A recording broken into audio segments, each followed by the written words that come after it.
కోవూరు నియోజకవర్గం ఇనమడుగులో మేము బడికి పోతాం కార్యక్రమంలో పాల్గొన్నారు కోవూరు ఎమ్మెల్యే వేమిరెడ్డి ప్రశాంత్ రెడ్డి. సామాజిక మార్పు విద్యతోనే సాధ్యమని, ప్రతి చిన్నారి చదువుకోవాలని కోవూరు ఎమ్మెల్యే ప్రశాంత్ రెడ్డి కోరారు. కోవూరు మండలం ఇనమడుగు గ్రామంలో బాల కార్మికుల నిర్మూలన చర్యలలో భాగంగా ప్రభుత్వ ఆధ్వర్యంలో నిర్వహిస్తున్న నేను బడికి పోతా అన్న కార్యక్రమంలో పాల్గొన్నారు.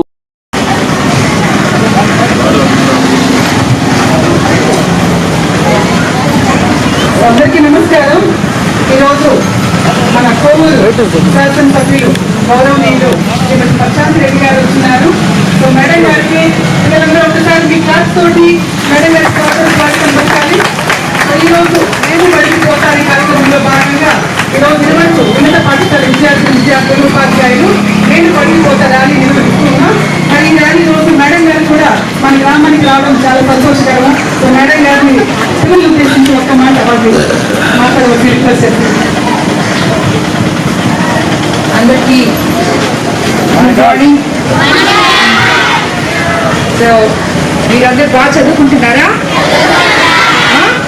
సో మీరు చదవతా ఇంకా ఎవరెవరైతే స్కూల్కి రావట్లేదో వాళ్ళందరి కోసం మీరు ఇన్స్పిరేషన్ లాగా ఈ ర్యాలీ చేయడం, మీ చేత టీచర్స్ ఇక్కడ ఉన్న ఉపాధ్యాయులు మీరు అందరూ కలిసి పాల్గొనడం చాలా గొప్ప విషయం. మీ వల్ల ఎంతో మంది పిల్లలు ఎవరెవరైతే రాకుండా ఉన్నారో వాళ్ళందరూ మీతో కలిసి చదవడానికి మీరు ఇన్స్పిరేషన్ అయ్యి ఇంత చిన్న వయసులోనే ఈ ప్రోగ్రామ్ చేయడము, మీ చేత చేపించడం టీచర్స్ చాలా బాగుంది. కాబట్టి అందరూ తల్లిదండ్రులు కూడా ఇప్పుడు నేను బడికి పోతా అనే ఈ పిల్లలు ఉండాల్సింది పనిలో కాదు బడిలో అని చెప్పి ప్రతి తల్లిదండ్రులు అందరూ చదువుకొని ఉన్నారు ఈరోజు.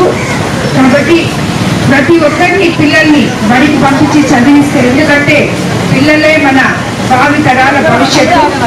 వాళ్ళు చదువుకొని వాళ్ళ కాళ్ళ మీద వాళ్ళు నిలబడగలిగితే మీ కుటుంబానికంతా ఎంతో మంచి జరుగుతుంది. కాబట్టి తప్పకుండా ప్రతి ఒక్కరూ ఈ చిన్న పిల్లలు చేస్తున్న ఈ పనికి మీరందరూ కూడా తల్లిదండ్రులందరూ స్పందించి ప్రతి బిడ్డని స్కూల్కి పంపించాలని చెప్పి అందరినీ కోరుకుంటున్నాను. ఈ కార్యక్రమం నిర్వహిస్తున్న టీచర్స్కి, ఉపాధ్యాయులకి, అందరికీ, ఆఫీసర్స్కి అందరికీ నా ధన్యవాదాలు తెలుపుకుంటున్నాను.